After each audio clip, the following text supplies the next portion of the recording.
Hey guys, welcome in, welcome all. It is I. Really, how do I translate this in a way that's healthy? Oi! It's intense. It's intense right now. This has probably been, for myself, the most uncomfortable and testing past couple of days. And it's been a while facing this. It's been a while since I faced these kinds of feelings and emotions. And I guess in a new way too, because there's a lot of learning in regards to how we process and work through deeper grief and deeper emotions and deeper wounds of like the most human self. And as the human self correlates to the source fractals of self, is the remembrance of what is happening or has happened in past versions of where these fractals were in regards to the cosmos. So what does this mean? I'm talking about things that are very much so coming to the forefront of facing some of the deepest illusion. Some of the deepest illusion for myself, some of the kind of like the deeper rabbit holes, the deeper, if we want to say, truths in regards to what's like, I guess, veil shifting in regards to our own journey, as well as our own personal form with what the body believes is going on.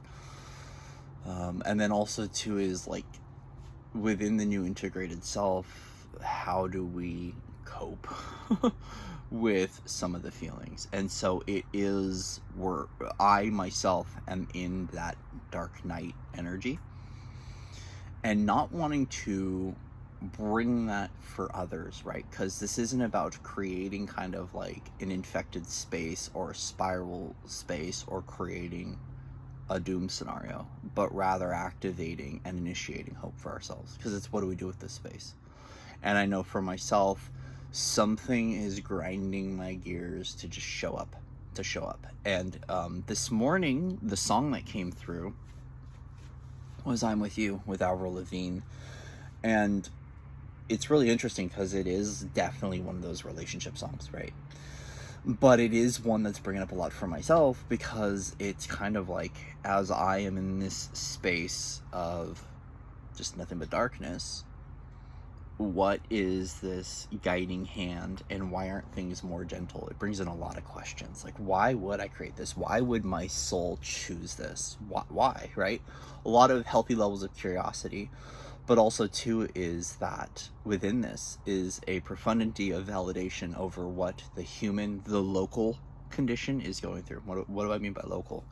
You is you, body, me is me, right? My central nervous system, right? How do my organs feel? How does my process feel to me? The local self, not this greater field and greater expanded awareness, but back to the local. It is like the smallest fractal of self remembering again. And in that space is also how loud and amplified it is within the self, because it is the thing that needs the attention. It is the highlight point. It is the hot spot. It is like that one thing that needs care. It needs love. It needs appreciation. It needs acceptance. And it needs its truth. Perhaps it needs its validity right now. And that's where I'm at. And so, are you in a dark night of the soul? Are you feeling stuck? Well, then welcome to the message that is going to insist. That's weird. It's going to inspire us to unstick ourselves. And so we'll go there. We're going to go there. So we're going to start out with Wisdom of the Oracle. All right. What messages do we need for those that are in their dark night of the soul? What messages are coming forward for us? Dark night of the soul, dark night of the human, this level of awakening, because there is definitely an awakening. But the awakening is at a particle of self, a fractal of self that's just like beyond stubborn. All right, universe, love, time to go. All right. It's really interesting. 8 of Cups was coming through yesterday, and it is that moment to step away from something, right? Is this a physical place? Is this a level of embodiment? Is this time to go? Is where we start to activate movement towards, right? So we're walking away from and moving towards. So there is this kind of this passageway, or this definitely sense of dialing in of where we need to go as well. Just beyond the fog, there is another door. So a lot of this is allowing the mists and veils as we're moving forward in this, you know, this timeline or this pathway to dissolve, so there's clarity where we're moving. I think the one thing that's really neat about this card here, right, is that the pathway is kind of narrow, and it is its own guide. It feels like that this is a place where all you need to do is to just belong and be with this pathway, and you will get to the next, you know, what's coming in the mind is set of principles. You'll get to the next idea, you'll get to the next inspiration, because once again, it feels like there's a reformatting of life here. But time to go is creating that action to move.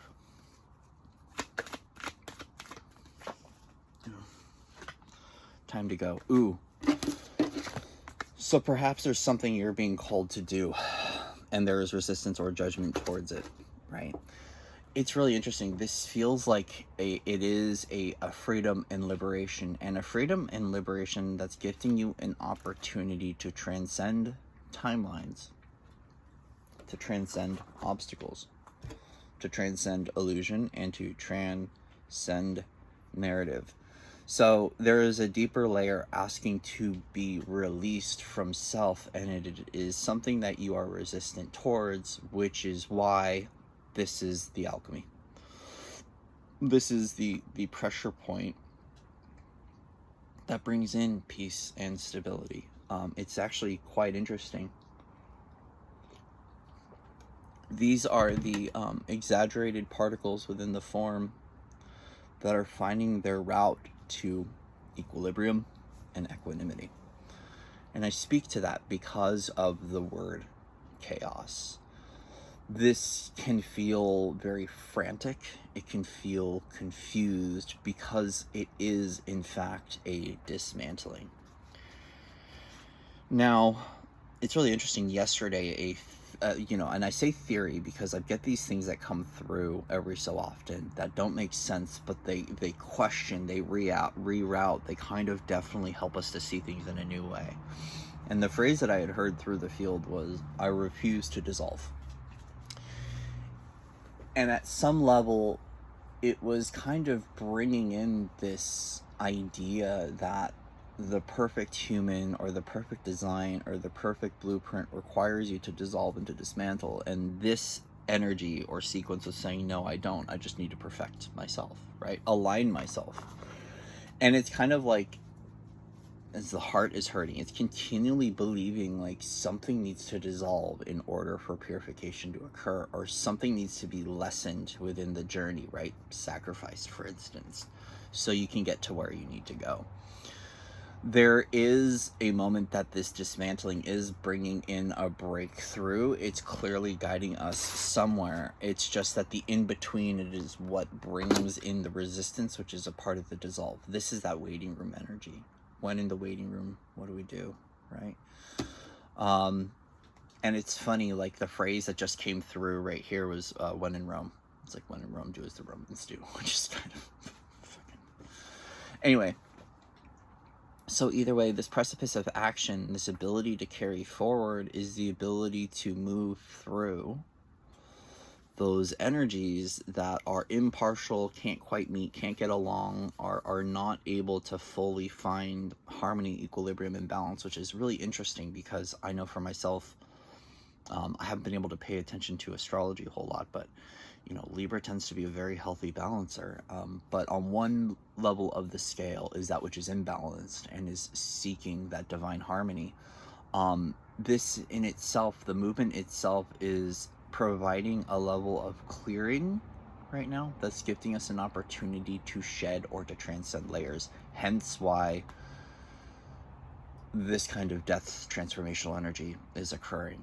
Now, I want to remind you that this is about getting through stuckness, hence why action steps and action sequences are being involved here, because we are freeing or liberating something.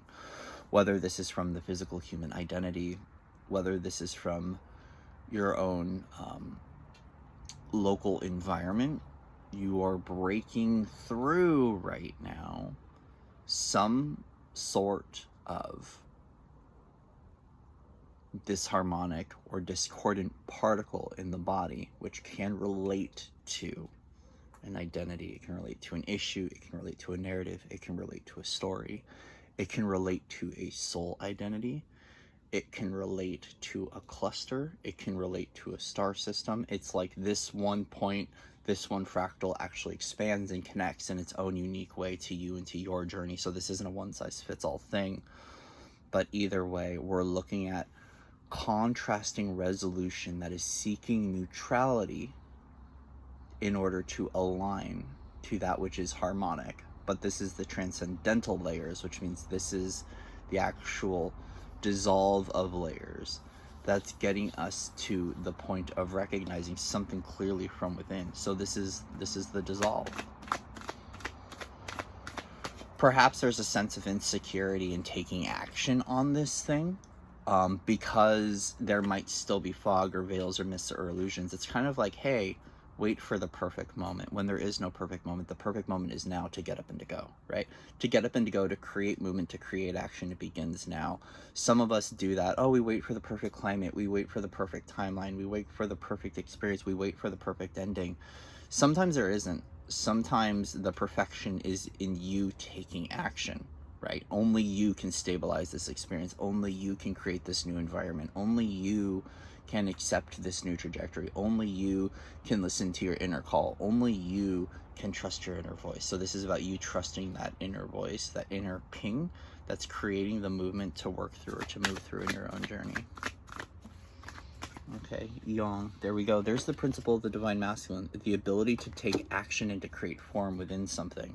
So this isn't just inspired idea. This isn't just, hey, from this inspiration, from this download, here's what's going. This is about creating the movement to overcome the obstacles so things can come to life, can come to fruition. This is the action, the Mars principle, the divine masculine coming through. This is the electrical, I say electrical identity of the local self being able to create movement, right?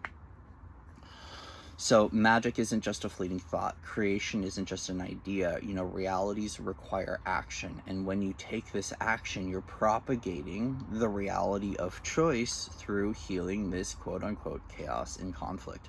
This is about you being able to take action steps to get to, right, your next destination, to get to your goal, to get to your intention. Intentions require action. And so there is this sense of get up, and get a move on. Get up and get up and get a move on.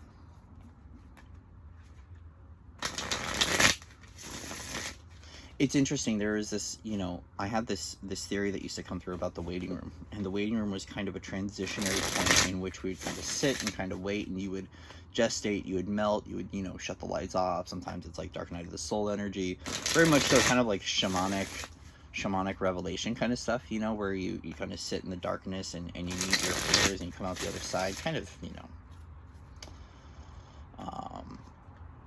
hero of 1,000 faces kind of an energy and just shamanic initiation. And yet there is this sense too that you already hold the key and you know where the door is and you can open it up and you can just create action to get out of whatever stuckness or stagnancy is happening right now, because you are bringing something to life. The energy of yang is saying the bread maker makes the bread by creating the dough and putting the recipe together and creating the form. And so once again, bread can be an idea. The idea of hey, I'm inspired to create bread. Okay, great. Then what brings bread to life? And this is what this is. This is saying that there is something that you are bringing to life. It's more than just a birth process. It's more than just, I guess we could say, this is the male aspect of birthing, in the idea of creating action to bring form in, to get your body and your physicality to bring this into the experience and to take action on it.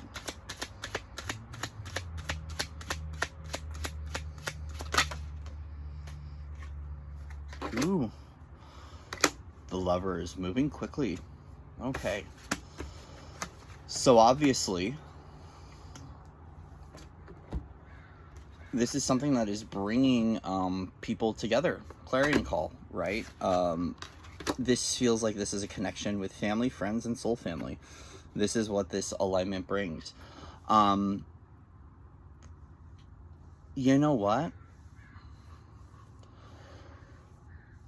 Resistant parts coming together and learning how to heal some older wars in their storylines. Knight of Swords, fastest moving knight in the deck.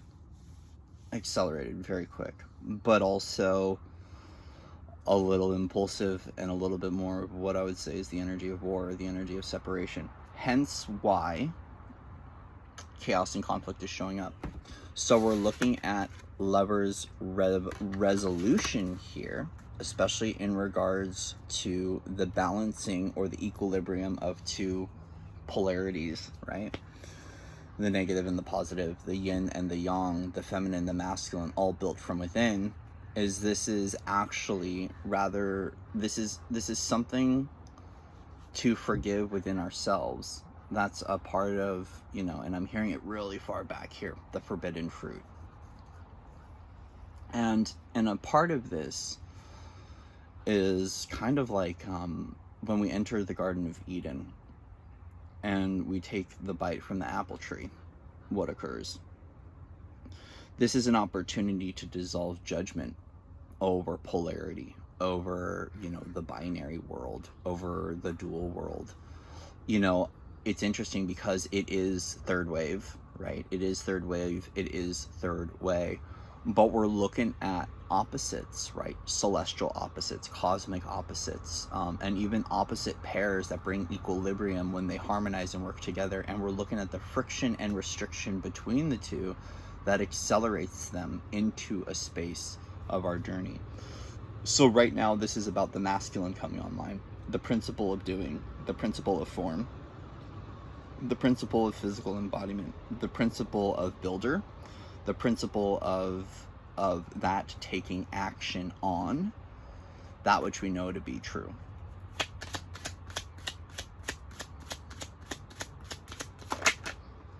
There we go. Freedom.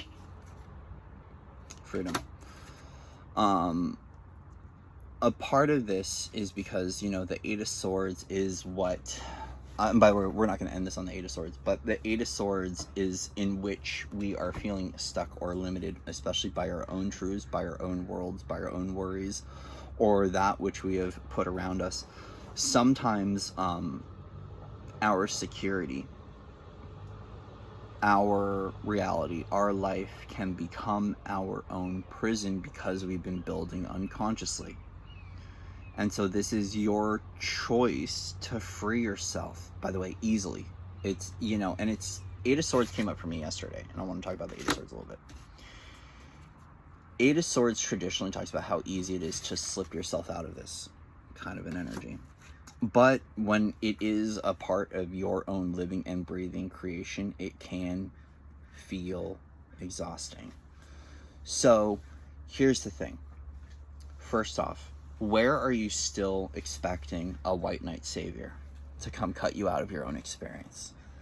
And in what levels are you choosing your own freedom and liberation and your opportunity to cleanse the narrative, to cleanse the space, to cleanse the experience, and to empower yourself to take action and to make choice and to liberate yourself?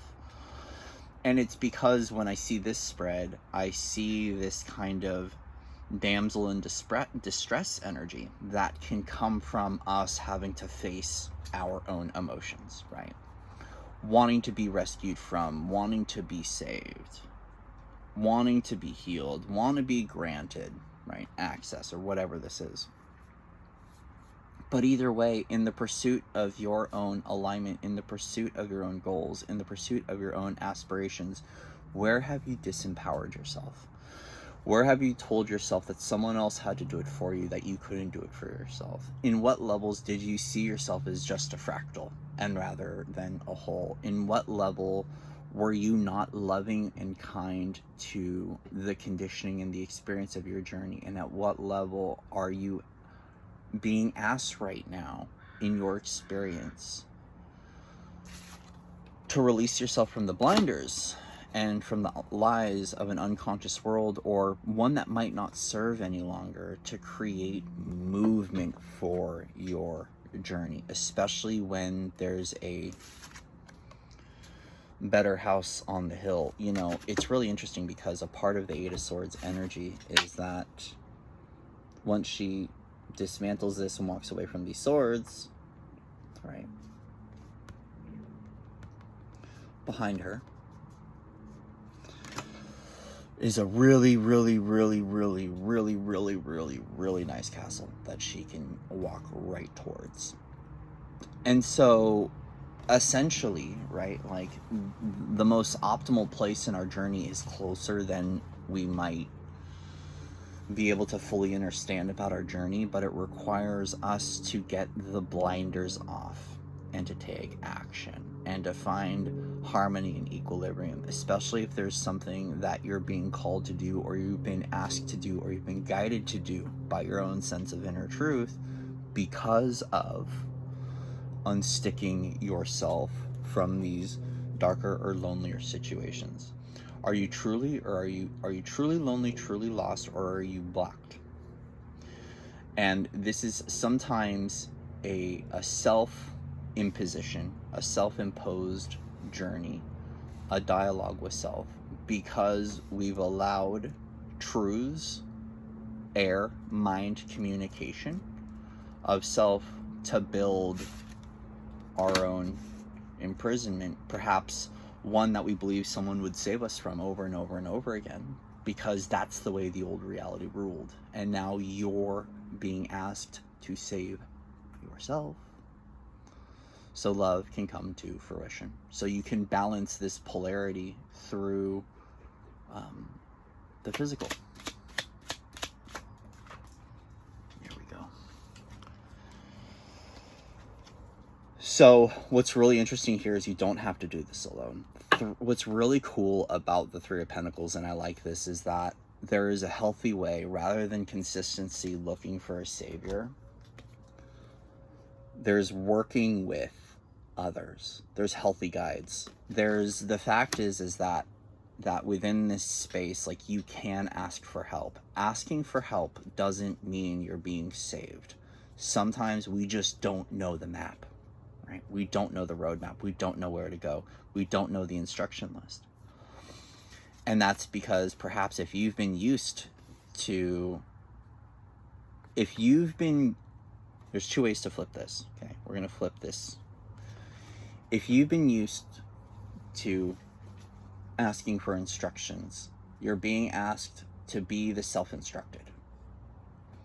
And if you're the one who is used to giving the instructions, perhaps now is the time for you to start asking for some instructions. Either way, there's a healthy level of cooperation, a dialogue with parts of self, getting them on the same page, right? Getting the wagon wheel together and going, all right, access point of integration, let's move.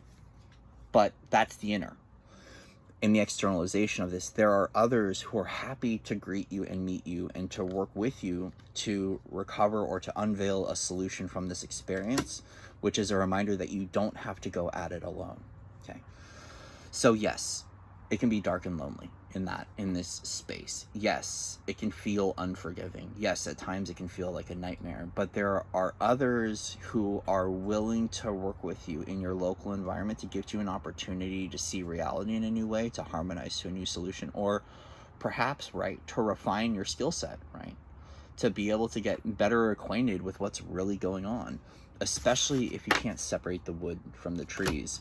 So sometimes in our journey, we are asked to trust the voices of others because perhaps they're the clarity that we need, especially when it comes to being a builder, especially when it comes to being a, an architect of light. Is you don't have to know it all, you don't have to see it all, but clearly you can move towards a better and better reality, or a better and better version of reality, in which the parts and aspects of self are all on the same page working toward a common goal. That's the self. But as it externalizes, there are healthy guides, companions, teams, and cooperation that can occur that gives you an opportunity to lift this veil. This to me is the reminder that it takes a tribe at times to raise a child. And I know what it's like going through things like, wanting to liberate yourself so you have a sense of independence, a sense of belief that you are strong and empowered on your own 2 feet. But, when you have questions, right, when you need to seek advice or seek solutions, it is available. And so there is a cooperative and co-creative endeavor, right, partnerships that can assist you in clearing the resistance between polarities, between opposites, to find a healthy sense of equilibrium and to be able to take action on freeing yourself from this situation. And here it's really cool. Here's a reminder: you don't have to do it alone, right? You can ask for assistance, you can ask for help, you can ask for resources, you can ask, where do I go, right? This is obviously, what I really love about the 3 of Pentacles here is we kind of have this when in Rome kind of an energy, right? We see them in this, and by the way, cancel clear the whole Rome thing. We're not going into archives and this experience right now. Thank you. But when it comes to the 3 of Pentacles, is that they are in the sense, this kind of like waiting room, right? They're in the studio, right, with the architect going, where do we go from here? And so some of the action is realigning our own internal compass, realigning or working with others to get to a healthier place in our journey. Perhaps this resolution that you are working through right now, this conflict, isn't just within the self. There are other people who are going through this very similar conflict right now. And the more that we have equanimity or harmony in the tribe, in the family, in the collective, the easier it is to break through, to take action, and to bring form something. There is something cooperative and co-creative right now that requires action to bring this to life, action to bring this to form.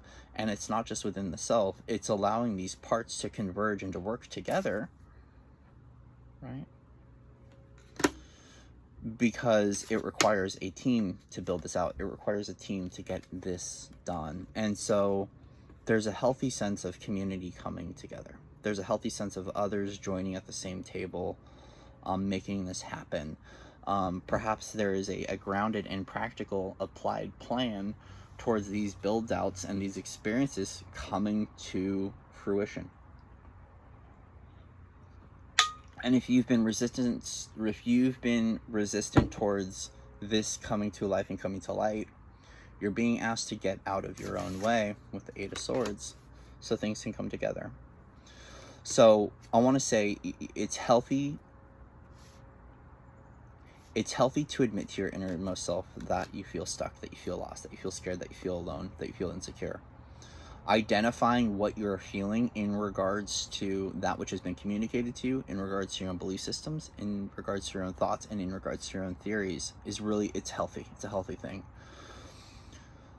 Lately, the word that's been kind of troubling myself is this belief of toxicity. Because toxicity is, I guess to myself, would be defined as the action we take in regards to certain situations that perpetuates something that would be seeming poisonous to ourselves or poisonous to the collective. But we are all feelers here on planet Earth. We all have mindsets and emotions that all correlate and work together. And I don't think we need to keep calling our emotions toxic. Now, how we react and respond to them can be, because of things we've been through with psychology, with, a lot of threads of psychological awareness and things that have occurred in the lower form of hurtful realities, especially with what we've seen.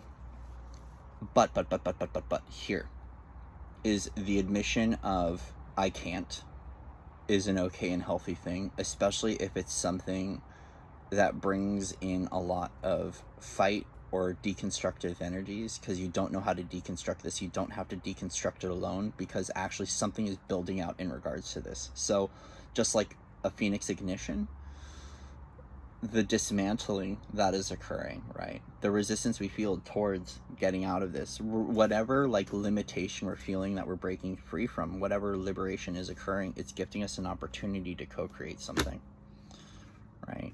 To ask questions, right? To listen to guides and to listen to others, and perhaps even working with others. That gives us an opportunity to transcend this identity, to transcend this belief system, to transcend this experience, and to bring forward clarity. And this is also something that's gifting you an opportunity to be the author of your own journey, right? To be your own poet, to be your own artist, to bring to life something from within you that is truly important. And I use those identities as generalizations, just because right now art's coming through. But in general, whatever you are being called to take action on and bring to life is something that others are collectively working through, because it is something that brings the wholeness of your being and the dialogue of parts to begin working with the inner compass again. It's a refining, it's a realigning, it's a retuning, and it begins in the now. So this kind of war with the levers, right, or the aspects of self that don't know how to meet or unify because of what's happened through division, is actually us healing, clearing, and cleansing the silo and the isolation and the walls of our own journey, so we can dismantle and come together, reformat and realign our journey to that which provides a new sense of authenticity and value in our own journey. But at the end of the day, we're here, all we're doing is transcending this layer of illusion so things can come together and people can work together. Because it's more than just the levers, it's more than just the romance, it's more than just the partnership. It's how people can work together. And so obviously equilibrium and harmony from these pieces and parts is gifting us an opportunity to learn to work with people in a new way. So I love you guys. Much love and respect to all of you out there. Thank you again for your likes, shares, and subscribes. So there is definitely something asked to be transcended or cleared from our own journey.